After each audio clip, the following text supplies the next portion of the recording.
Hey, what's up, everybody? I got a 2008 Nissan Sentra, and we're doing an AC compressor. Really, it's only two bolts holding it in. See right there, there's one on the top, one on the bottom. Then you got your battery positive. That's a 12 millimeter. You got your electrical connector. Just disconnect your battery cable first. It's a 10 millimeter. Your tensioner is a 14 millimeter. I like to use a big wrench like that. Box in.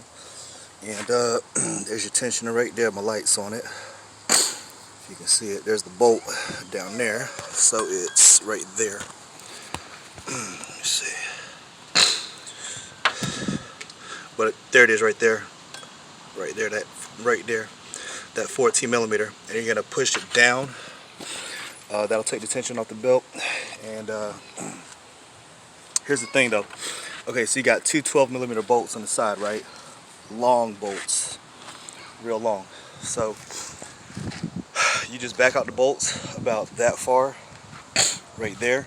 And then if you look, this is where your bolts go right here. There's a hole right there. There's your other hole right there. You see it's got a groove right here. There's a notch right there, and there's a notch right there. It's a big hole right there. So when you back out the bolts about that far, then you'll be able to pull the alternator forward. You don't need to take the bolts out all the way. You just take them out about that far, and then you can pull the alternator forward and it'll come out. So